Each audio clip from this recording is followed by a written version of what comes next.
As an athlete of significance, I'm naturally called to value my teammates. I will become a far more productive athlete when I go beyond myself and help my teammates, coaches, and support staff in their growth and development.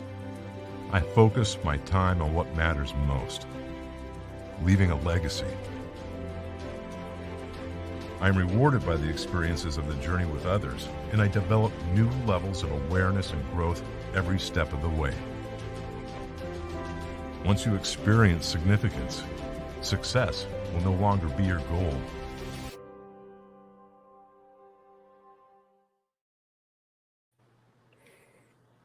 Welcome to Athlete of Significance, and this is Christian DeVries, and we are here with Significant Conversations.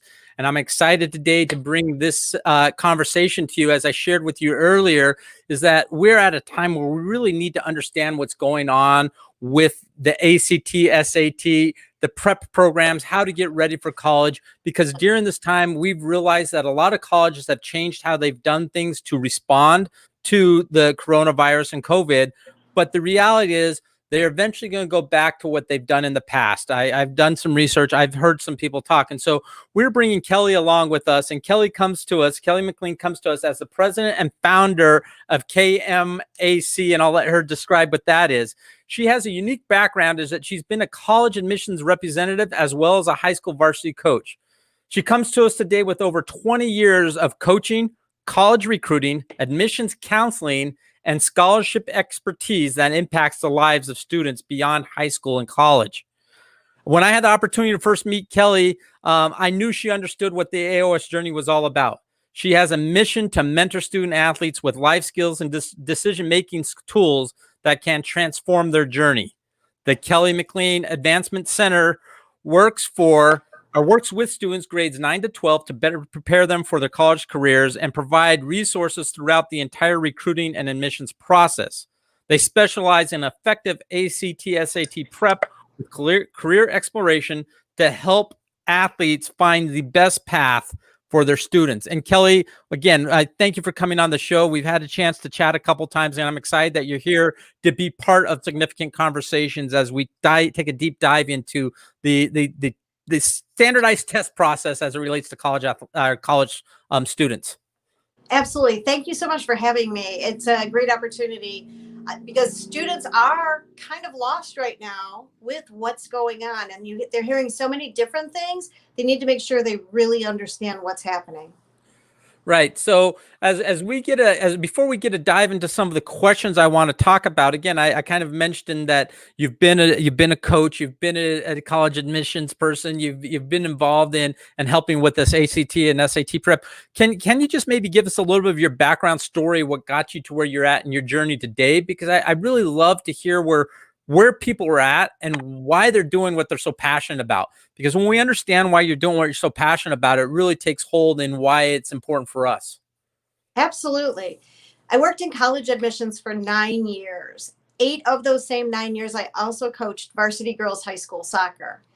And, I was surrounded by high school students 24/7, it felt, between going into high schools, talking to students, working with my own team, having students come into the college for tours. And I saw kids making mistakes, not big get in trouble mistakes they didn't realize were mistakes until they didn't get into the school they wanted to. They didn't get the scholarship money they needed, or they discovered they weren't eligible to play even after being recruited. So I thought there's got to be a better way. Most high school students get their college information, their college prep information in the auditorium with everyone else in their class. So it's not very specific to them. And so I started helping my own team with some of the challenges they were having. And all of a sudden I had other parents coming to me. Oh, you help so-and-so. Can you help my son or daughter? And the company was born, and I quit college admissions, and I don't miss that for a second. I quit coaching soccer. It'll be 9 years in November, and notice there's a countdown there because I miss it so much. But all we do is help high school students and their families really navigate the process. And we are very much a partner with the student and the family, unlike, the colleges they're recruiting because they're a business. And so we're really working on the behalf of the student that we're working with to make sure they're finding the right fit and that they have the best opportunities. Well, I love that you've taken the challenges that you saw and are now really wanting to apply those. I think that goes to the heart of a coach in general, right? Whether you're Right. coaching as an athlete or in the realm of where you're coaching, we're really looking at challenges that our athletes are having, are the people that are working with it, and how can we help them through those processes and help them mentor them and guide them through the challenges that we have, and being able to do that. And there's a couple of things that you've said that I think are really important that I want to tap onto before we even get to the questions. And that first one that you said is so often we hear this, that athletes and parents don't realize that until it's too late that they Yes. miss something in the process. And Absolutely. part of that is because they haven't had a mentor or someone to guide them along the way. They're going off of what they think, what they believe. And honestly, you probably heard this, Kelly. They're talking to Susie's parents, or Johnny's Right. parents, and what Susie and Right. Johnny's parents might have done, but they're only getting maybe even part of the story at that point. And so again, part of what we're trying to do at AOS and Significant Conversations is have these real conversations with you guys, with people that are experts, with are passionate about what they're doing, to start to help you navigate and understand these challenges. And this is a big one. I mean, Mhm. you addressed two or three things that were really big in there. The eligibility one. I don't know how many people realize that eligibility is directly tied to these test scores. And, Yes. and if we don't know that, now what? And That's a so problem. yeah, there becomes a real problem with that. So we're Mhm. going to address that aspect of it. It's tied to potential money that's out there. Right. Okay. How much money are you leaving on the table because you didn't do the proper test? My daughter alone, she went back to take the test when she was a senior in high school, and she had to super score. The school she was at was super scoring.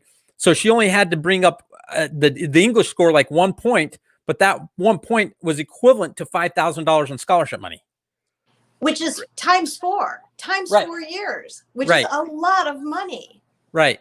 So let me go ahead, and I want to jump into the first question. And this one is not a normal question you would have when we're talking about ACT and SAT prep necessarily, but it's due to what's happening right now with us. And we've seen that a lot of schools are going to what we call test optional, and that's because testing sites closed down and Right. schools were allowing kids into school without the test. And my question is, does it really matter if a student takes the test again? Maybe they were a sophomore or a junior, and now we're in test optional, or why is it so important for us to address this idea of what test optional is? And if you maybe explain that a little bit, but why do we need to address this idea of test optional and what that means?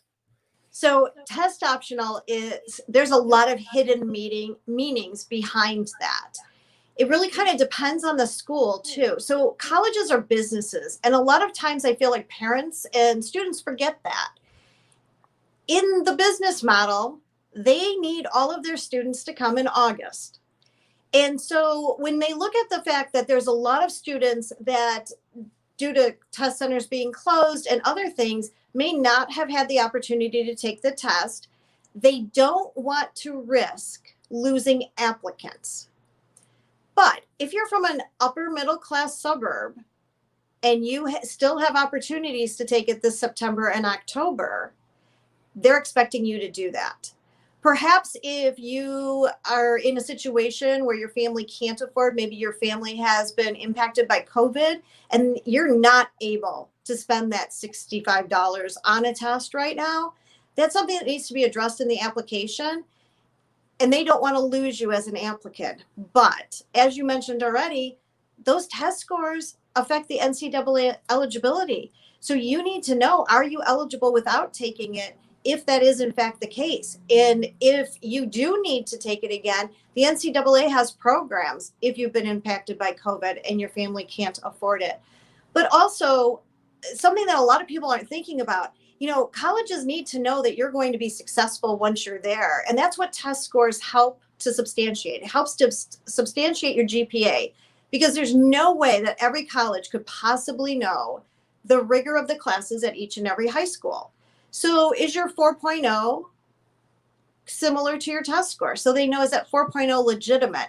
Or are you just, everybody loves you, teachers give you extra time, you're able to turn things in late and it's okay? That doesn't fly in college. So they're looking for something to legitimize your GPA. Schools, we've been on several admission calls with different schools, and they have said if a student doesn't have a test score, they're looking for AP scores. And there are a lot of students out there that don't have AP scores. So again, if they have the opportunity to take the ACT or the SAT again, that's an ideal situation to show the school that your grades are legitimate, that you're able to handle the coursework. And keep in mind, that's going to go not only for eligibility or admission, but for scholarships too, as you mentioned with your daughter. Right. So, and I want to, before I go to my next question, I want to kind of just touch on that alone itself, because as you were talking, I wanted to go there. I mean, I've been kind of looking at what the trends, and I'm hearing what people are saying. We've seen that, a lot of four-year schools and some of these schools are struggling because of numbers. But right. I don't know the answer to this, and maybe you do know the answer to this, because I haven't had a chance to have those clear discussions with admissions people.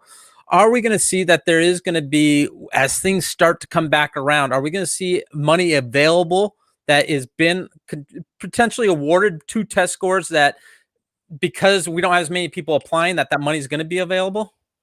I'm not seeing that. So what it looks like is that there are going to be enough applicants this year for the bigger schools to stay, in business, be functional, and so forth. But it's interesting because some of the smaller schools, their endowment funds that fund those scholarships have been hit so hard that there are not going to be enough applicants to make that up. And they are going to have less scholarship money available. The other interesting thing is there are a lot of schools that have pretty healthy international populations on the campus. And if a school has 20% of their students are international students, they're taking a huge hit because most international students pay full price.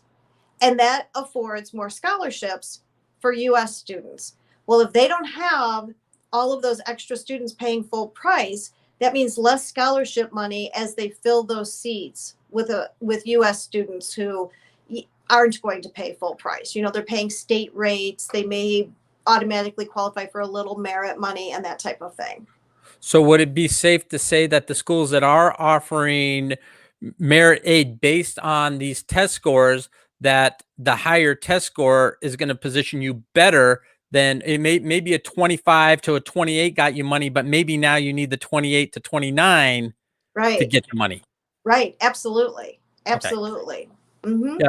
So you brought up the idea of when we talk about eligibility, and yes, do the test scores affect eligibility? And I talk about it, but I also want to hear it from you, because you're in the trenches talking with families, and it's more of not just hearing me talk about it as a coach and as somebody that's directly related to, but also knowing your test score does affect your eligibility, and it's important to understand that.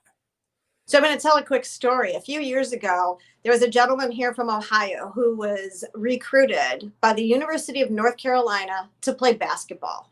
That's a big deal.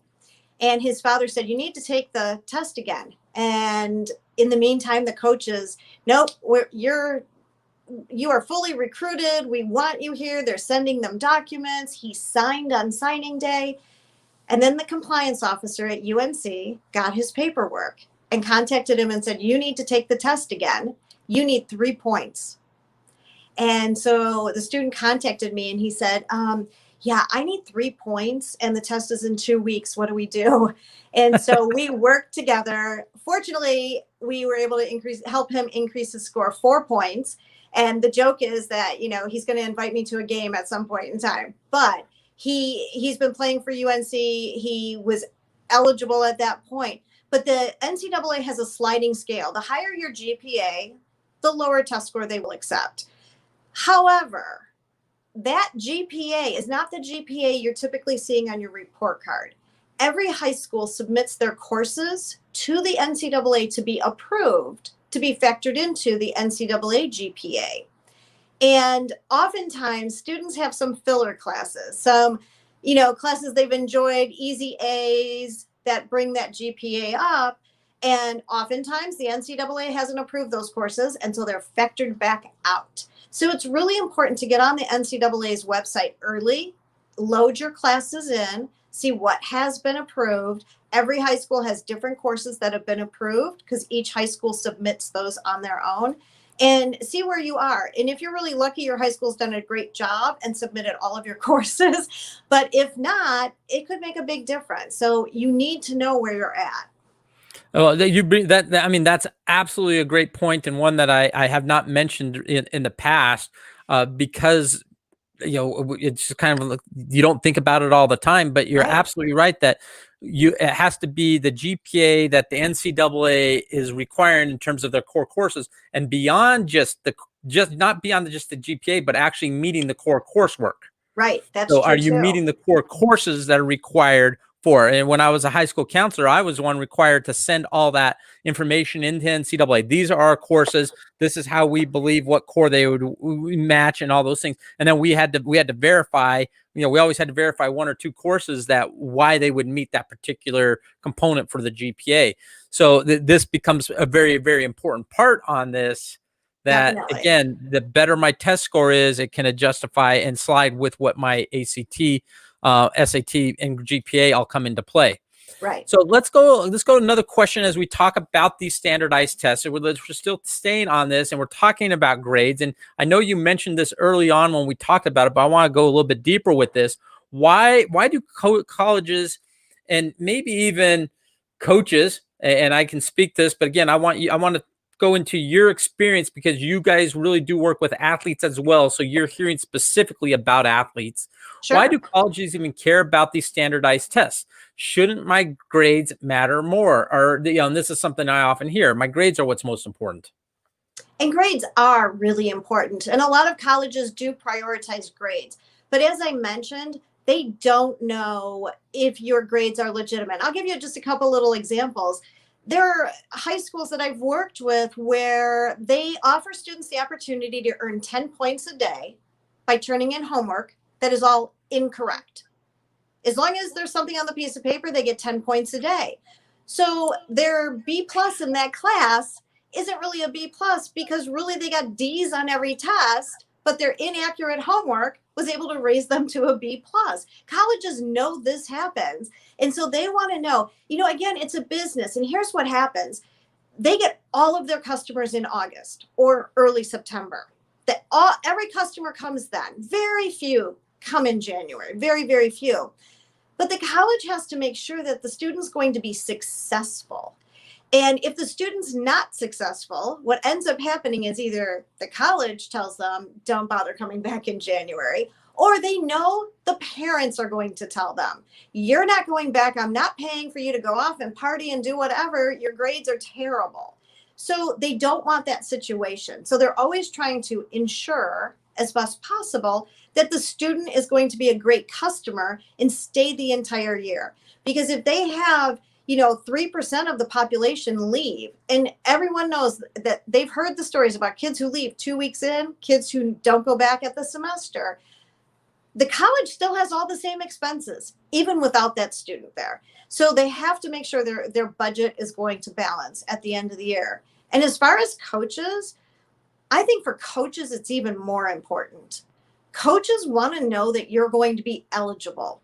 And especially if you're a winter or spring sport, you may be ineligible by the time you hit your first season if your grades aren't what they need to be in college. And how do they know that you're going to be able to sustain a great GPA? They're going to look at grades and test scores. Another piece of that equation is if a college coach can say, gosh, you've got such great grades and test scores, I'm talking to admissions about getting you some more merit money. And now they can make their package look that much better without dipping into their own pockets.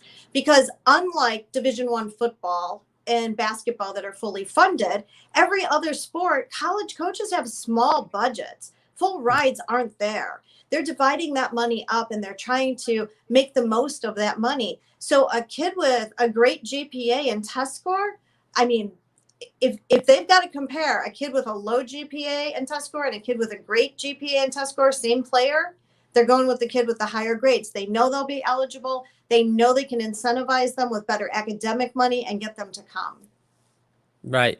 So and this is not necessarily a financial aid discussion, but I do want to touch on this because I think it goes back to what you're talking about with the schools wanting to verify things. FAFSA money is directly Mhm. tied to your academic performance. So as an institution, the schools are looking for those kids that are going to be able to prove, because if the school might be is a benefit of FAFSA money. And if all of a Right. sudden your grades are dropping and you're not performing and you're not doing what needs to be done in the classroom, you will lose the benefit of that money. Sure. And that means they might lose you as a student. Right. Exactly. So there is a reason why, they're looking at this as an indicator of what type of student you're going to be beyond just what you're going to do in the classroom. But it relates to almost every aspect of your journey. Sure. So we spent the first 20 minutes here talking about, okay, the importance of these tests, right? Mhm. I mean, why we should be taking them, understanding what it means with these tests during COVID. But let's get into that question now. Let's go through a little bit of process of these questions. Okay, when should we really start taking the test? I mean, should I be a freshman? Should I be a sophomore? At what point do I need to start being really intentional about doing the tests? And I mean, and even if I'm a senior right now, yes, I'm a little bit late, but let's talk about that. So it's kind of funny because for the last 9.5 years, I have preached all of our clients. We really try to encourage that sophomore year, they're getting that baseline test. They're taking an ACT or an SAT for a lot of reasons. First, if I'm a high school student and I can take it as a sophomore and there's no pressure, I don't have to do well. I'm just checking it out. I'm just taking a look at it. It's going to reduce anxiety down the road when the test is more important, when they're taking it as a junior and they know what type of score they need based on the schools that they're looking at. So it's a lot less stressful if that's not your first time taking it. Like, oh, I need a 30, but I have no clue what's on it. So for that reason, but look at this year. Look at the juniors who now are rising seniors with their backs against the wall, who didn't have a chance to take it in April, in June, in July. And so now when applications should already be being sent in, they're still waiting on test scores. They're still waiting for an opportunity. And what if September doesn't happen? Now they don't have that test score. And it is a big what if, how that's going to play out. So I encourage everybody, sophomore year, take the test. And I encourage you to take it in either December, April, or June. In December, April, or June, you can order what's called the test information release. And basically what that means is you get the test book, the actual test book, back in the mail, along with all the correct answers and all of your kids' answers. So your kid can see exactly what they got wrong. They can also take time to look at it and think, where they may have thought during the test, like, well, I haven't had this yet. I've never seen What was that called this again? What was before. that called again? I want to put that in the comments. It's the test information release. It's abbreviated as the TIR, test information release. And it is a great opportunity. Again, when they get that book back in the mail, it's about a month after they get their scores. They're able to take their time and go through it and analyze what kind of questions they missed, see patterns for what they missed, better understand what they need to learn to do better the next test. So December, April, and June, the ACT offers that test information release. I believe they charge $21 for it, or $22 in addition to the actual cost of the test. And it is worth its weight in gold. I mean, it is just so helpful for students. Okay. So let's go even a little bit further with this idea of taking the test. And so we might not be able to take the test right now because of live. What resources are there that I might be able to take a practice test? Can we find resources to take a practice test that can, give me that jump start on what I'm going to experience? And at what point should I maybe do that? So there are practice tests online on the ACT website. Here in our office, we actually offer a practice test. We're doing one this Sunday morning, and we're able to socially distance all the students who are coming in for it. But yeah, going online, taking a full test with the timing, administering the timing is the most important piece, because that's the piece that most students complain the most about. If I had more time. And so really want to be able to see, like, how does that timing affect their ability? So going forward, they can be better at it. Good. So I want to go on to challenges that you've seen, right? You know, so what are some of the biggest challenges you see in your client base? What are they coming to you with? Why are they seeking you out? Because there comes a point where they've run into that brick wall, and now it's like, oh, Kelly, help me. I don't, what because if we can address the challenges now, number one, be more proactive, whether it's, seeking out you guys or seeking out AOS or a combination of both of us to mentor them along the way. But the whole idea is, I hate to do this, kind of flatten the curve, flatten the hurdles, Right. lower the hurdles that they have to face, because Right. we're being aware. When we become aware of the challenges that other people have, and that whole awareness allows us to open up to opportunities and be able to do things at a more successful manner going down the road. Absolutely. So I'm going to start off with something pretty general, and then I'll give you a couple specifics. But most parents want what's best for their child. Most parents know that higher education has changed substantially since they were in school. And they also realize that their child isn't meeting with their guidance counselor, that they're not spending a lot of time doing that. And with the cost of college today, most parents also fear being in debt with their kid for their education. So they're looking for ways to remedy those situations. Parents want to know that, they've provided their kid with everything possible. And, sometimes there's a communication barrier. A parent can tell a kid to do something, and the kid's like, whatever. Somebody else tells them, and all of a sudden now, oh, that's the gold standard. That's what I'm supposed to do. So parents typically come to me for that with, their child. Specifics, though, I had a student who made states in swimming 4 years in a row. Fabulous swimmer, great kid. He went to a Division I school to talk to the coach. And as the coach sat down with him and went through everything, the coach said, "You're not eligible to swim at a Division I school." It was the start of his senior year. And he said, "Well, what do you mean? I'm a great swimmer." She's like, "Yeah, I'd love to have you, but your grades don't meet the NCAA guidelines." And, his parents were just punched in the gut. No one at any point in time during this kid's high school swimming career had ever told him, "You need to get your grades up or else." They rode his great swimming right to the state championships, never told him. We were able to do two things. The most important thing that we did is we worked with him his first semester of senior year to increase his GPA from a 1.9 to a 3.5. Second semester of senior year, he had a 3.6. Really happy to say he qualified for nationals this year, his second year swimming in college at an NAIA college, different governing body than the NCAA.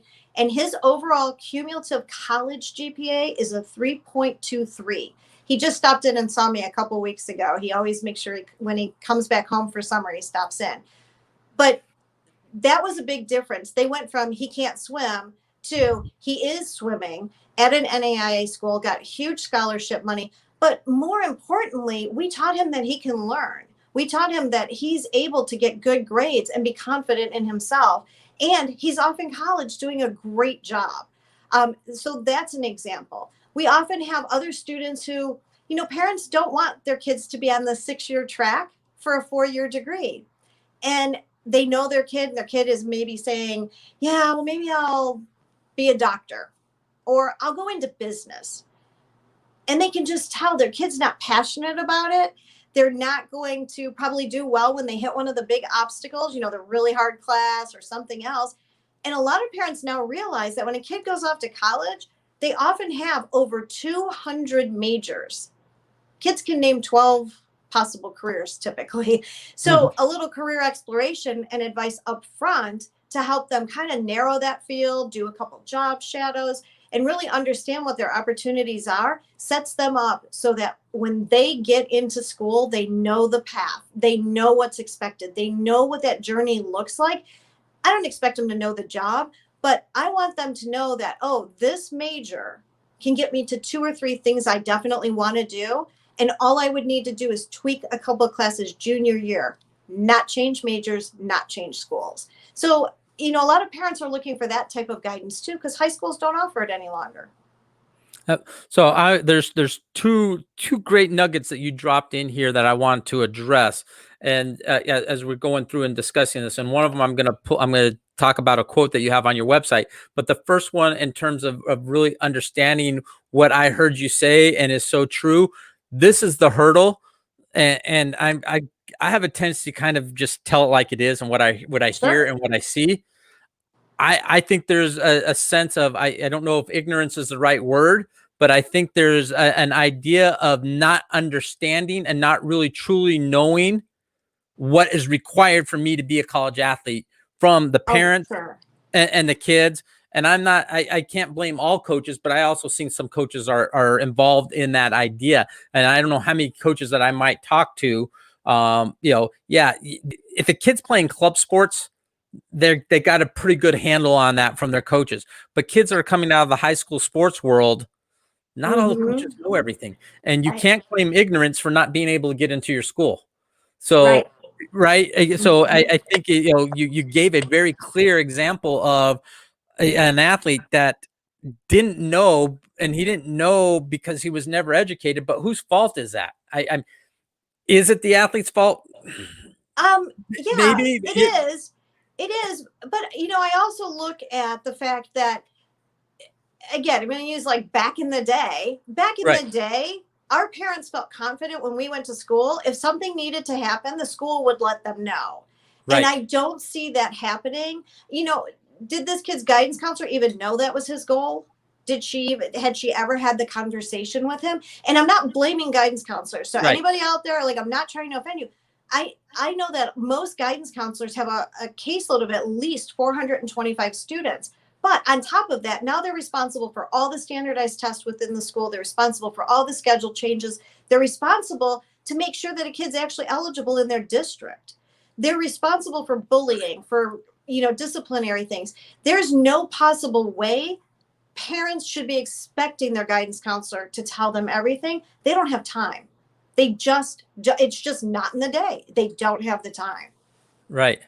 So, and then that brings me up to the next one that I want to this is coming a little off your website, and I didn't realize that it had changed, because when I'm talking to athletes, when I'm giving college talks, when I'm in front of a bunch of athletes talking to them, I was kind of using 4.5 to 5 years, right? That college is no longer a 4-year. College is no longer a 4-year, venture like it used to be. When I went to college, you were in and out in 4 years. I mean, I personally went for 5 years, and then I did my bachelor's degree. So I went a total of 6 years, but I also have 2 undergraduate degrees. I have 210 credit hours. So it wasn't like I was lollygagging around for 4 years. I'm just going to read this directly. The national average is now 5.5 years to obtain a degree. I mean, that's a big number now. It's a huge number. We're no longer talking about, the average cost. I mean, when I talk, I say the average cost of attendance now at schools has tripled from when I was in school. I mean, and that's being conservative. That's being very conservative. What used to be 5 is now 15. So what used to be 15 is now 45, right? Absolutely. Now, if I'm going to multiply that by 5.5 years, we're now talking that a college education is pushing $200,000. Right. And here's the thing. When you talk about that, I don't know a single parent who would give their child a check for $200,000 and tell them to do a drive-by of a house that's for sale and go ahead and use that money to buy it. There would be inspections. The parents would be there 3 different times. There would be, termite inspection, radon inspection, like all of this. And we let kids make a college decision based on a sightseeing tour led by a 19-year-old. And I think that's, just lunacy. Like, that's craziness to me. Right. Well, and that goes back to, now I'm going to put on my coach's hat here. One of the first questions I ask any kid that reaches out to me is, what are you interested in? Right. Now, if they tell me I don't know, that's fine. I can work with that. But if you're going to tell me that I want architecture or I want engineering or I want this, you know, and now I'm at a 2-year school, but even, you know, if somebody wants engineering, my 2-year school is a good option for them because we got a program for that. But if they want architecture, I'm not the right junior college. I need to send you maybe down to the run down the road that I compete with on a daily basis. Right. But as a coach, I believe I owe it to you. I'm not saying that, and I don't believe every coach does this because it's a cutthroat world, right? So you as the athlete, you as the parent, you as the club coach or the you know, you're running the club. I think it's up to you about this idea of career exploration. What is it that they're interested in? And are we sending them to the right pathway to achieve that, whatever that's going to be? Right. And there's a huge mental piece of that too, because if a student doesn't realize that, oh, XYZ, I'm sending letters to coaches. I sent out 8 letters. 4 of the schools don't have my majors. One of the schools, the coach has actually already been let know that his contract's not being renewed. So he's not responding to anyone. So now 5 of the 8 are definitely not responding. You know, that's a mental game on a kid because they think, oh, maybe I'm not that good. Maybe they're not interested in me. Maybe I shouldn't play sports. And I saw this a lot with female soccer players junior year. If they weren't getting responses immediately, you know, I don't think I'm going to play. And not because they really didn't want to play, but because they didn't want to pursue it and be rejected. And that's how they felt. Well, you weren't rejected.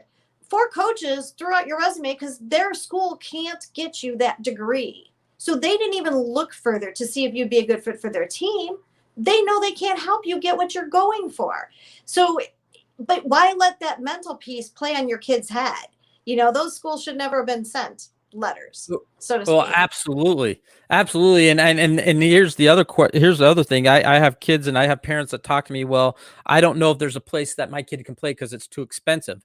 And again, I say hogwash that. I personally believe there's a place for every single kid to play.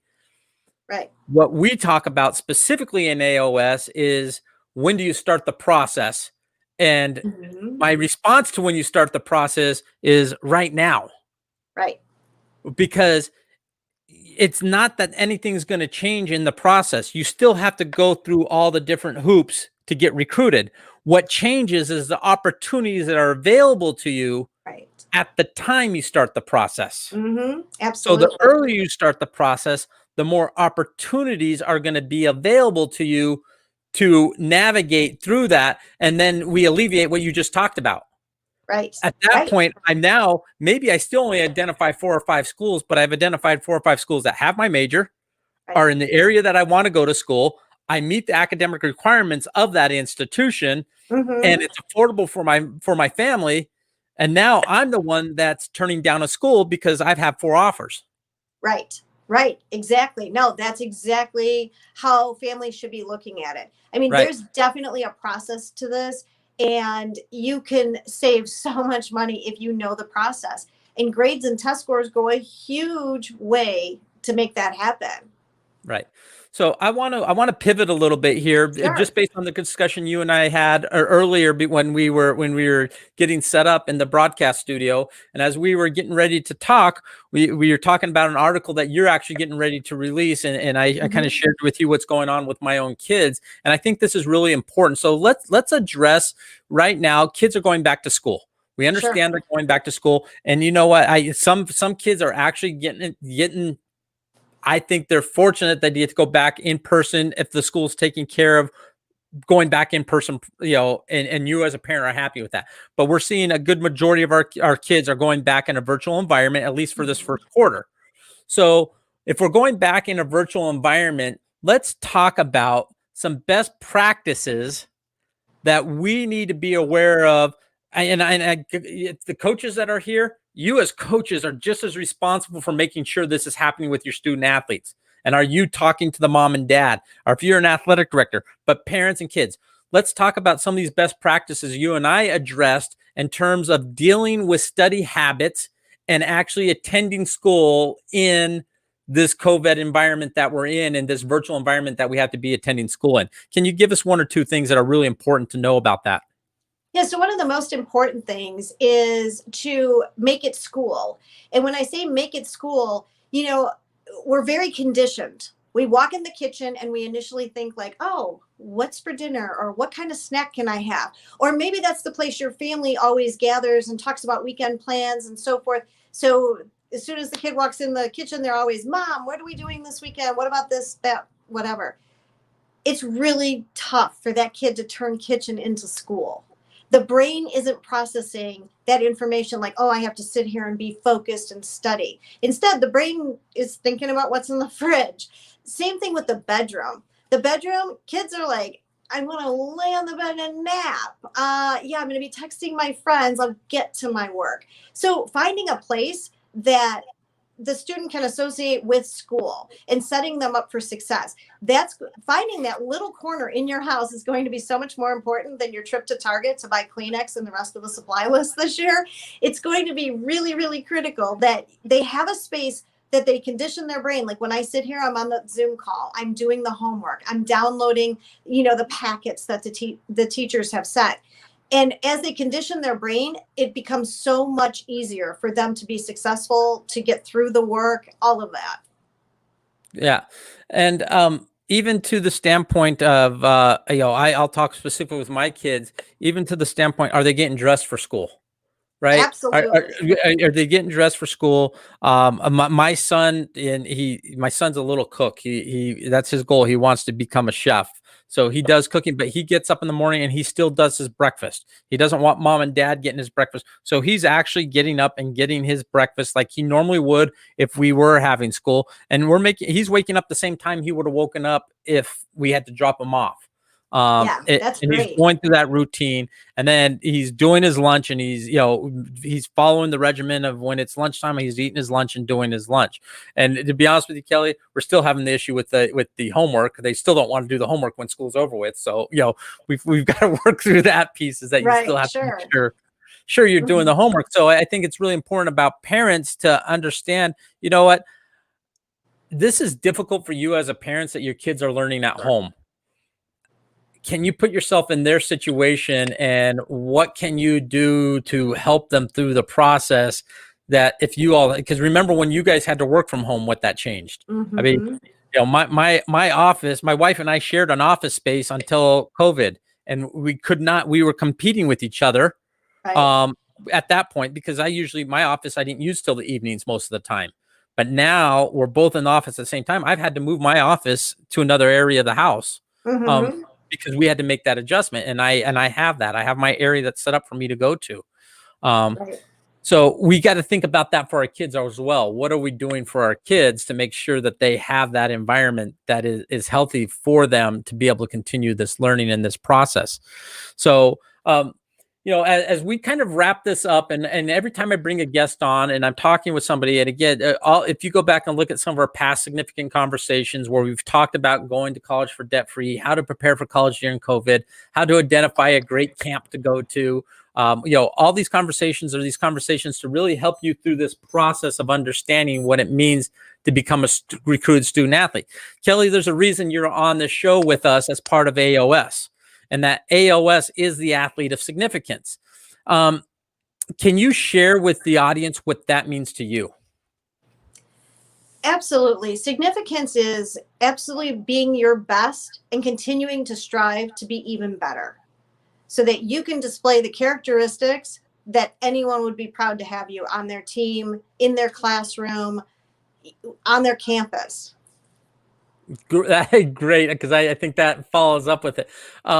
What I would love is if anybody's got any questions, and you guys want to post any questions you might have in the comments, that'd be fantastic. We got a couple more minutes before we kind of close the show. If you have any more questions, feel free to post those. So I didn't prepare you for this question. I usually don't prepare my audience for this question. So I'm going to, here is, before I go to my question, I got one question that came in. How does Kelly work with each student? Can you give us an example of how you work with students, particularly with your company, or when somebody reaches out to you? Absolutely. So the first thing that we do is a free consultation. It typically is 45 minutes to an hour. We can jump on a Zoom call together. And it's a fact-finding mission for me. Where is everyone at in the process? students and parents have completely different goals and concerns. So kind of understanding where everyone is, where their head is, what the goals are, and what they're looking to do. Based on that information, I create a proposal for you on how we feel we can best impact and help you achieve your goals. And so it's very detailed, very specific, whether it be ACT and athletic recruiting, whether we're adding in career exploration. Maybe you already have a great ACT or SAT score, but you need some help with just that athletic recruiting piece. Whatever it is, we're going to go ahead and let you know how we can assist and what the cost associated with it is. And so once a student athlete has gone through that assessment, what would a normal day look like, or a normal week look like, and what would that process look like in terms of how are you actually going to bring up somebody's score by 3 to 4 points? Let's just call it what it is. Oh yeah, absolutely. Well, we can do better than that. We've actually had students increase their score. Highest has been 9, numerous times 8 points, and an increase in an ACT score. So I'm going to give you an analogy. I've been driving for, I shouldn't tell you this, but I've been driving for almost 40 years. I'm a pretty good driver. And, I'm great with directions. You tell me, hey, go ahead, jump in the car, drive here. I can do that. If you said, hey, jump in my car, and your car was a stick shift, we are not going anywhere. Now, I can drive, but I've never learned how to drive a stick shift. And that's the difference between taking tests in school, where you've been doing it for years and you know how it works. Teachers give you information for a week or 10 days, and then you spit it back out. Standardized tests are different. We teach you how to take a standardized test, and that's what the difference is. And so how does that look? Well, it depends. If someone comes to us now and their child's a sophomore and they want to do some prep for the December test, we'll map out what that looks like, maybe once a week, get their feet wet, go through the process. Right before the test, maybe a little bit more. But let's say they have a senior, and that senior's taking the test on September 12th. We may see that senior 3 times this week. We may see them 2 or 3 times next week. And parents, before you freak out, we're open 7 days a week. And we right now are working pretty much from 10 in the morning until 8 at night. All of the schools in our area are not back in session yet. Once they are, we'll be here till at least 9 every night. I have 11 tutors, all trained the exact same way, because I'm a little bit of a control freak, because my way works. And we're going to get the job done. That's what our goal is. We're going to get the job done. Great. So I want to get back to my question that I don't really prep anyone for this question, because okay. I really want you to share with us from the heart. Okay. And as you think about this, and we talked about a lot of stuff today, and really I will follow up with some of those things as we put this out to our AOS community, and we put this into our Significant Conversations course. So my question for you is, what did I not ask you that I probably should have asked you that our audience needs to know in order to grow? So I don't know how you would have framed the question, but the thing that I think, when a kid turns 13 or 14, suddenly they don't listen to everything their parents tell them anymore. They don't want to hear it. I got it handled, Mom. Don't worry about it. I'm working on it. And I feel we've gotten pretty far away from, it takes a village to raise a child, but I really feel like it takes a village. And I feel like a student athlete in particular, they're getting help from their coach, but the academic piece is so important. And so often students feel like quote unquote tutoring is just not for them. And, if on our Facebook page, a mom just the other day, she left a message. Somebody said, well, are you any good at this? Like, how will it work? Like, are you going to be able to do this? And a former client just chimed in and she said, and I'll paraphrase, but this was the best education experience her daughter ever had. That's what her daughter had told her after she was done with us. And I feel like we just do it different. So parents, don't be afraid to reach out and ask. Don't be afraid to get help, whether it's with us or somebody else. but really set your child up for success. You pay for private training, private lessons, club coaches, travel, all of that. But the academic piece, often we're expecting it to happen in school, and kids don't want to hear about tutoring. But I can tell you, it makes me really proud, because I have kids who will call me up and say, can I just come to your office and study? During the first shutdown in March, kids were calling, can I come in there and do my work? I can't work at home. And so we're a place where they feel like we're here for them, and that it's really important, and we're going to help them any way we can. And I think, it's important, like I said, whether it's us or somebody else, parents need to find that somebody who's going to help their kid academically outside of school. I think kids need that. Well, this is what I almost heard, and I almost want to reframe it from the standpoint of tutoring to coaching. I mean, and how you said it, you're paying for the private lessons, you're paying for the extra coaching, you're paying for this, you're paying, this is another form of having a coach. Absolutely. And there again, as I opened up when we started our conversation today, and I talked about, there's a reason why we really believed in bringing Kelly a part of the AOS conversation with us, is because I think you just heard from her that it is beyond the X's and O's. It's about how we help you along your journey and coach you on your journey. And when she talked about what significance was for her, it's about helping you become the best version of yourself and stepping up into that vision every single day. Right. Because at the end of the day, that's what a coach really wants. Mm-hmm. I'm going to come to you again, coming to you from the coach's standpoint. I'm a coach. I've been very successful as a coach, but my success has not been about recruiting the best players. My success has always been about recruiting the right players. Yes. Your success as a player shouldn't be about becoming the best player. It should be becoming the right player. And for me, how do we frame that? We frame that as being significant. And significance is, how much value can you bring to a team and to a program and to a coach on and off the field? And those are those important things, and that we coach you through that idea of going on this, we like to call it, you call it a journey. I like to call it a journey. We want to come alongside you on this journey to help you navigate the hurdles that we talked about from testing, to navigate the hurdles we talk about from a recruiting standpoint, to navigate the hurdles we talk about from a nutrition standpoint. So first of all, Kelly, thank you for just spending the hour with us and coming on to be part of Significant Conversations, because I think you've got great value to our audience.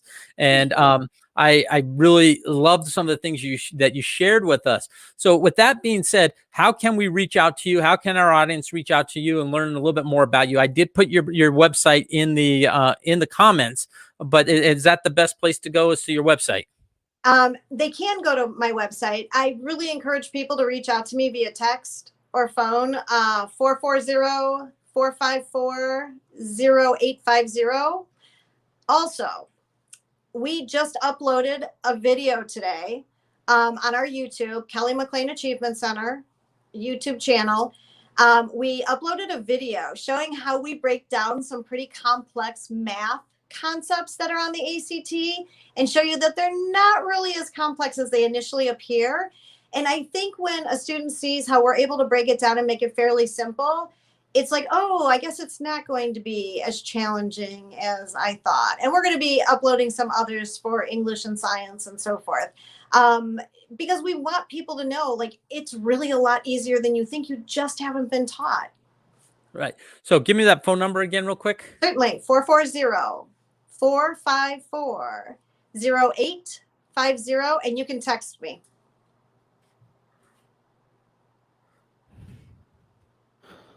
Okay, I will put that into the group to send you that text as well. I'll put that in the chat. So again, thank you for coming on. I mean, I've enjoyed it. The hour went by very quickly here. Sure did.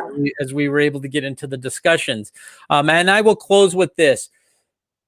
Our goal here at AOS is to develop athletes of significance. Coaches don't recruit success, they recruit significance. They're looking for those athletes that are going to bring the greatest value to their programs. At the end of the day, my goal and my job is not to get you in front of a bunch of college coaches. I could do that. I can do that like any other program can out there. But we are going to be different.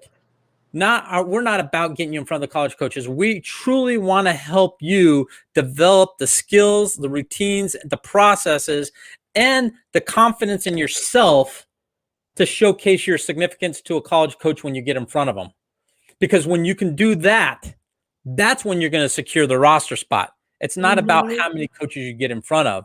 It's about how you present yourself to every single coach that you do get in front of. So thank you for being part of our show today. This has been Christian DeVries with the Athlete of Significance.